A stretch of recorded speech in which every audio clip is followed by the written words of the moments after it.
Continue to see these storms developing and pushing eastward throughout the rest of the day. But again, it's the far east valley that's soon to be under pressure. Again, Apache Junction seeing a small thunderstorm right there along the 202 in the far eastern section of that freeway. But you can see how this long line of showers continues to work its way off to the east. So Tortilla Flat, Goldfield, as you see there, and eventually Apache Junction, we'll see some of that heavy rainfall. As we move ourselves farther to the north, where this rescue is occurring, for the moment anyway, the New River area is rain-free. We do have this large area of pink color that you see there. That indicates the flash flood warning that remains in effect, and hardly anyone needs to be told right now that there's a flash flood warning in effect, but there's plenty to go around for sure. As you move now a little bit farther to the north, we haven't talked much about the Prescott area, but from there westward, now there's not a lot between Prescott and Baghdad, but there's some strong thunderstorms there, so that means the washes will be running for sure. But you get down here along Route 93 that leads up toward Vegas, north and west of Wickenburg. That is a vicious thunderstorm that has developed here in the last half hour or so. So you folks in Congress especially, that is on your back doorstep. So be advised if you're in Congress or Yarnell, and of course we all know whenever these days you hear the name Yarnell, we know that there's not a lot standing between Yarnell and some flooding if they get some very heavy rainfall because of all of the burn area there. So we'll, of course, stay on top of all this. I do want to take you into some quick rainfall totals here. They're impressive to see as well. We'll take you up to where most of this heavy rainfall has been occurring. Here's Black Canyon City in the center of your screen. You go to the east of there, and this tells quite a story.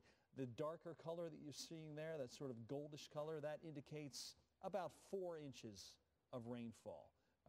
It's really something. Also, over on the west side of the 17, west of Sunset Point there near Crown King, that would be, again, about 4 inches of rain that has fallen so far, and there is more in store. So especially north of the valley, we've seen plenty of rain. There's more to come, and we'll keep watching the radar as the afternoon rolls on, but it's sure to be a big day. We'll have a big wrap-up weather-wise coming up tonight at 5 o'clock, but we're going to stick with you here as conditions warrant, you guys. All right. Well, what we're trying to do, Corey, is give people as much information as we can as to what's happening north of the valley, where, as Corey said, 3, 4 inches of rain in so many areas. But right here in the city, we are going to have to continue to deal with the weather-related issues for most of the afternoon. And especially on the freeways. Andrea is still here with us this afternoon, checking out what's happening on the freeways, and a lot of flooding out there, Andrea. A lot of flooding. That rain comes down so hard, so fast, it hits you on your afternoon drive. And the 51 is one of the sites of one of these weather-related accidents. And you can see ADOT's just kind of turning the vantage point for us. But this is southbound. You can see the accident up there just around Glendale, between Glendale and Bethany Home Road. Slowing down traffic a little bit. Of course, it's 1 in the afternoon, so we don't have the afternoon commute in full effect yet. The I-17, I think we have another ADOT shot I had pulled up. If we can switch to that one, the I-17 is still very flooded and filled with all sorts of water and slick roads. This is around Camelback, starting to dry out a little bit. The worst of it right now around the Durango curve over to 7th Street. The north part of the I-17, of course, where we saw all of the problems this morning with that wash running onto the northbound I-17. They have reopened one of the lanes at Happy Valley Road. Again, I would still halt your travel plans as you make plans to head up north of the valley, because that portion of the I-17 all the way up to Table Mesa Road is still restricted in some portions of that section of the freeway. Unbelievable. I've never seen this before, ever. I have never, and I've lived here my whole life. Yeah. Well, and then we had that picture, the Instagram video of the I-17, the entire stretch of it turned into a river from Linda Williams this morning. So we are seeing images. You don't see that anywhere in the country on an interstate. Correct. Anywhere, yeah. Collectively, we've got about 60 years reporting experience, you and I here, and these are images like we just have not seen. Well, we have drama going on right now in New River. 2 people are inside this home, which is being inundated with water, and Phoenix Fire is on the scene along with their joint helicopter. The Phoenix Fire Police Department have their own helicopter now for rescues, along with the Daisy Mountain Fire Organization, and they have lowered a rescuer onto the roof of this home. 2 people trapped inside, and they're very cautious now, trying to figure out how they're going to get those 2 people out safely and get them aboard that helicopter and out of that area. One of the things that they were explaining to us just a little bit earlier is the level of cooperation between Phoenix Police and Phoenix Fire, between the other fire departments in the valley, and specifically here on the northern edge of the valley, Daisy Mountain, to be more specific, is just excellent. And so that when they are able to participate in some of the training activities, swift water rescues are not something that you would necessarily think happen all that often. Obviously, once we hit the monsoon, although this is of a certain nature monsoonally than we've seen in years. But they go out to the Salt River, and that Salt River really can be flowing the further upstream you go.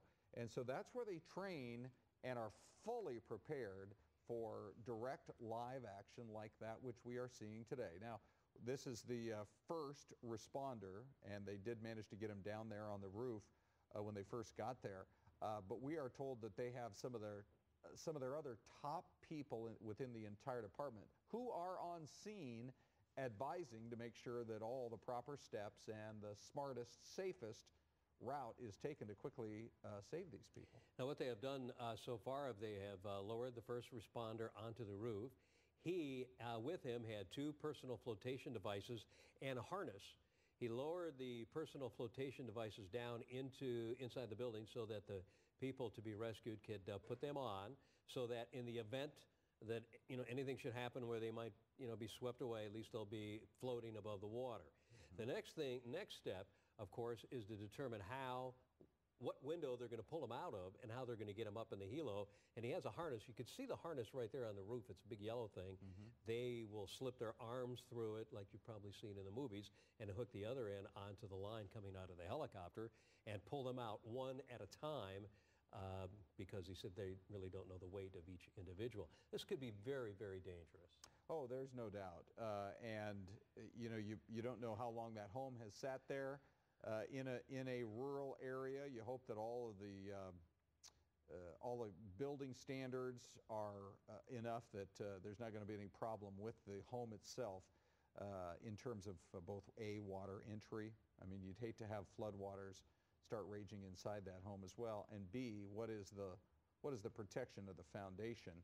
But they train for these, and now they're just in the process of making sure that everybody's safely secured, harnessed, and ready to eventually be taken out of there. They won't have any additional or secondary staging area. They're going to get them all the way across the river or across the wash to the far side. It sounds like the west side, which is closer to the freeway, is where they are set up. And that's where they'll get these people, have the triage all ready to go, assess them, and see if they need either on-site medical care or transport to the hospital. Fox 10's Mia Garcia is in this area. Mia, are you there? And what can you tell us and what can you see? Hi there, I am here. I am on Elmore's Road, which is basically the main staging point. We've got dozens of rescue crews out here. There are also quite a few families who basically were flooded out of their homes, and they kind of ran up this wash just to seek safety. There are also people out here who tell us that their family members are still trapped inside of some of those houses in the wash, and they are incredibly concerned about them. I'm standing here with Steve, who lives here. Steve, what's your last name? Okay, we'll go with Steve. Here's Steve, and he's kind of going to describe the situation, what's going on out here. Hello. Go ahead, Steve. Yeah, tell us what you know, Steve. Who's inside, and what do you know about them, and what's going on? All I know is who's inside the house. It's an elderly lady with her daughter. It actually is my landlord's mother-in-law and sister-in-law. And there's two firemen right now on top of the house working on getting them out. So, I mean, the water's receded quite a bit, but should be able to get them out here pretty quick. You said it's an elderly woman and her daughter. Yes. Do you know what ages they might be? I would say the one lady, the mother is probably in her 70s, and the daughter's in her late 20s, early 30s. Okay. Is this house right in the dead center of the wash, or has it overflowed its normal banks? It's way overflowed its normal banks by about 150 yards. How long have you lived in this area, Steve? About 10 years. Have you ever seen anything like this before? Not this bad, no. I've seen it within, I've seen where it was within 150 yards of where it is now. It was up at the top, but never this bad. Now, since you're real familiar with the area, would you be aware whether or not there would be any other homes where downstream, I'm talking about immediately downstream, where anybody else might be in danger? Well, the only thing downstream of where the river's flowing right now would be part of Anthem. Okay. So what can you, you could see the rescue. Our helicopter, SkyFox, was pretty much out of fuel and had to go back and refuel. Right. So that's why you're seeing the repeat of the rescuer being landed on the roof here. So tell us, Steve, what can you see? What are they doing now? Well, right now the helicopter's just kind of hovering around. Okay. There's two firemen still on top of the roof, and basically they're just not doing anything right now. They're trying to figure out the best way to get these people on board that helicopter without putting them in danger or the rescuers in danger. Right. Well, the front of the house where the door... I think we So they probably can't get them out that way. They'll probably have to provide an access through the top of the roof or something and bring them out that way. I'm not really sure. You kind of dropped out there a little bit. Did you say the front of the house where the door is it inundated with water? No, it's up against some trees. Oh. So how would those trees be up against that house? Would the house have moved towards the trees? The house moved about 20 feet toward the trees. Oh, for goodness sake. That's dangerous. All right, so the house originally was 20 feet upstream. Well, that's some new information. Those trees obviously then were what blocked it from from traveling any farther, and no doubt that had to be a frightening ride for the people inside that home going I'm down. sure it was. Yeah. Oh, my goodness. Do you know these people personally then, Steve? Yes, I do. Okay. And have you been in contact with them? Have you spoken to them? No, I have not. Okay. How did you hear about this? Well, I live on the property, and I was Okay. trying to get down to check on my animals, and I can't even get down to do that right now. Yeah. But, Do you have horses in that area?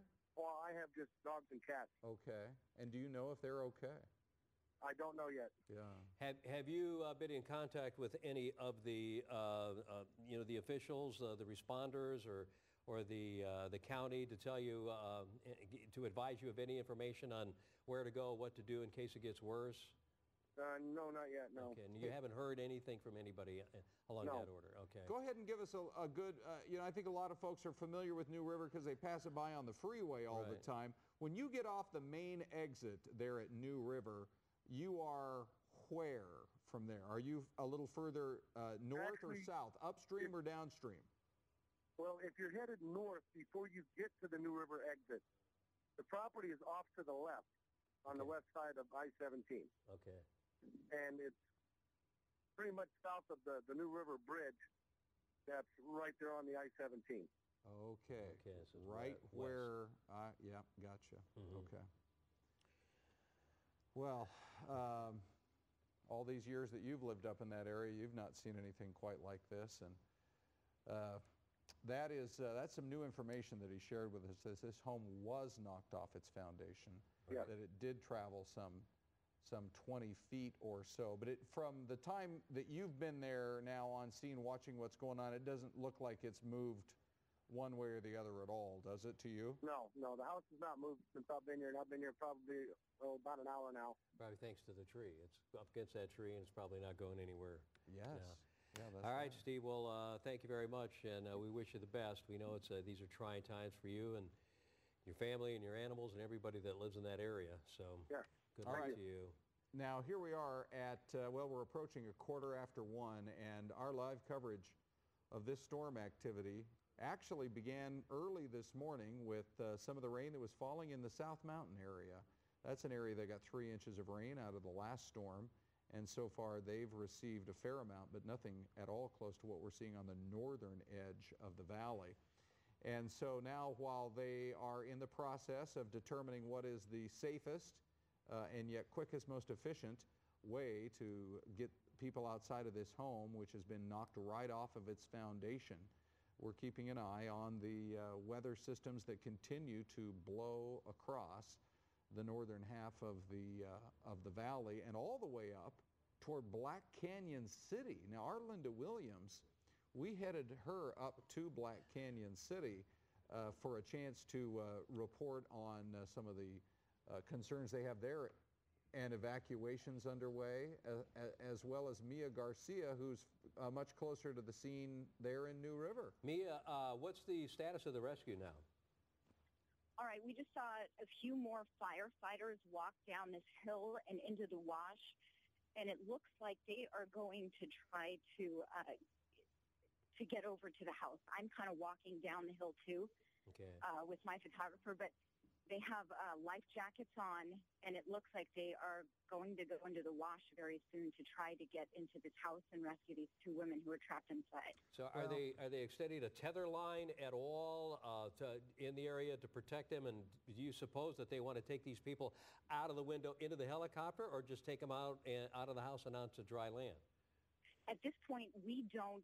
The helicopter is not flying overhead Okay. at this point, but it looks to me like they may start to tether a line, get to the house, and then we've got a couple firefighters on the roof, and it looks like they have made their way into the house.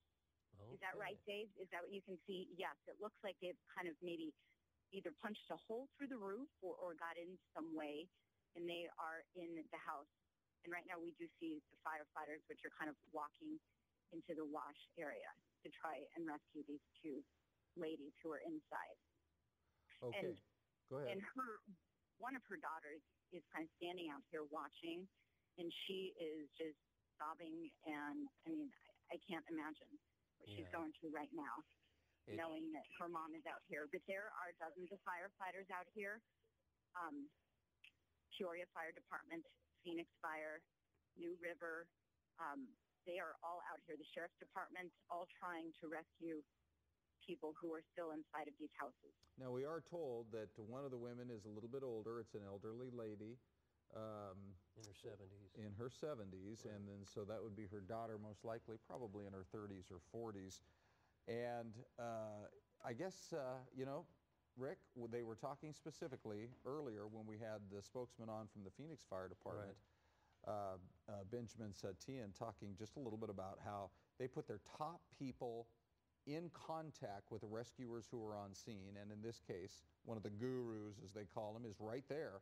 And they've consulted and have determined that for whatever reason, the air rescue is not as good an option as getting a crew out there that'll be tethered together that have affected previous rescues. About how many, are you able to size up, Linda, how many men and women would be involved in an operation like that?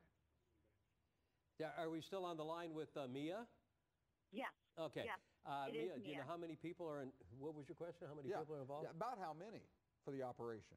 All right, right now I see 6 firefighters on the ground, and these are the guys, they've got helmets on and life jackets. We've got another firefighter on the roof, and at first there were 2. So I think one is in the house, because we do see an arm kind of sticking out of the house and waving. Right. And I'm not sure, I'm going to ask my photographer, Dave, did you see someone open a door? Somebody opened a door and then shut it. And I think actually, is that a firefighter coming out of the house?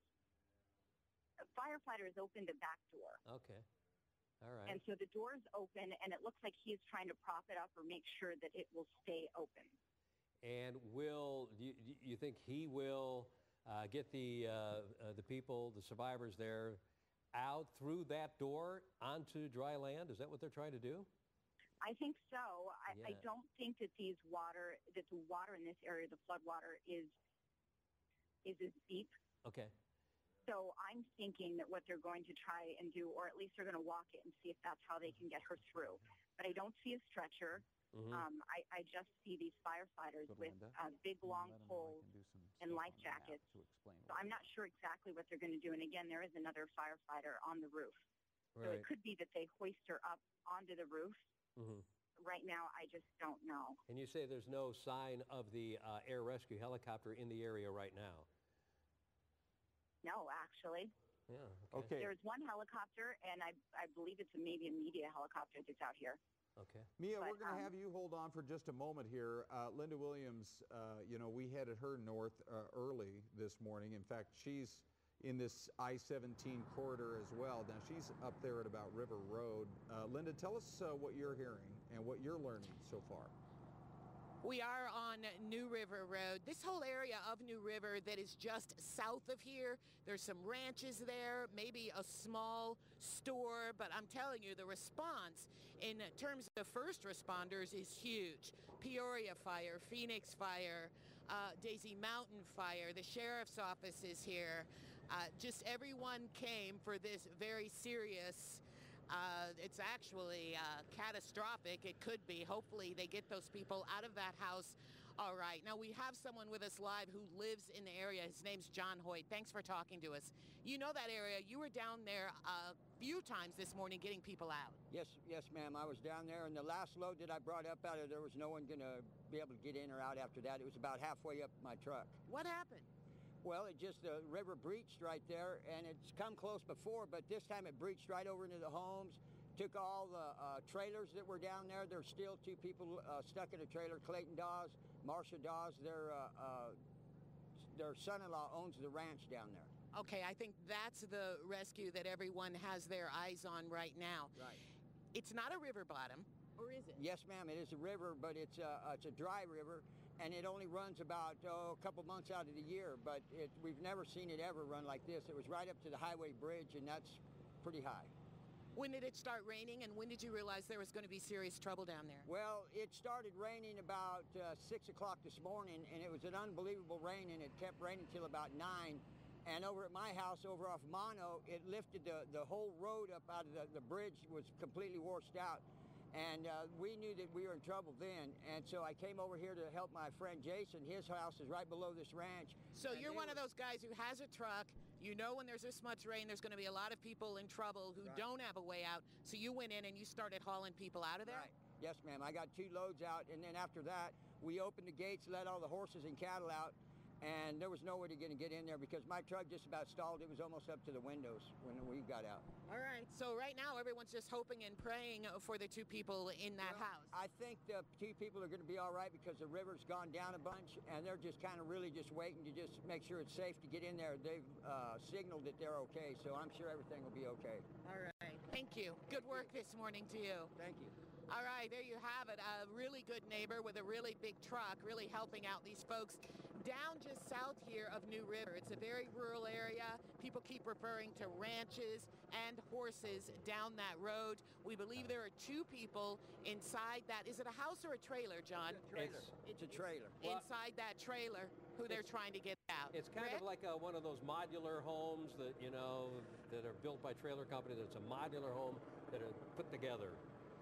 Okay, and Linda, thank you. Thank you, Linda. We'll check in. We've got Linda and Mia both on scene. We'll keep checking in with them while they are still in the process of trying to figure out what's the best way to move forward, get these people outside of that home, get them rescued. Now you're looking live at the camera that we have mounted from high atop South Mountain, looking through the guy wires to just off on the horizon. If you look closely, directly above the word monsoon and a little to the right, you can see a cloud of dust.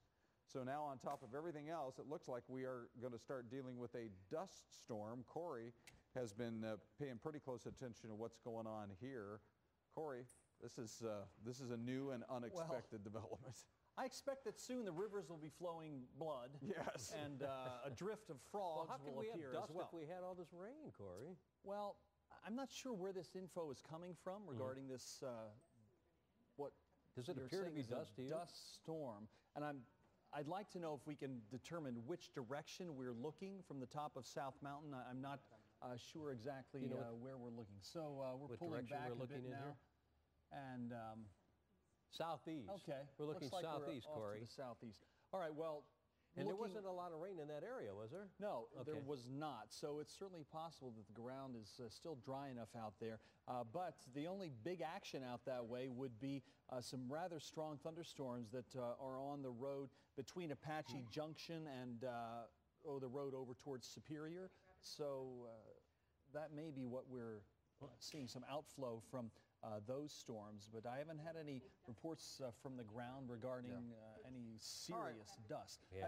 So anyway, Corey, we'll we do want to confirm we're getting a lot of social media interaction from the Queen Creek area about the dust blowing in right now. And the rain has been on the northern half, so for the southern half, here comes the dust storm. So this is a new one on me, a big rainstorm and a dust storm in the very same day that I-17 was flooded over. It is just incredible. A day in the history books, that's for sure. And the rescue has ended. Everything's okay. The people are all right. More coverage at 5.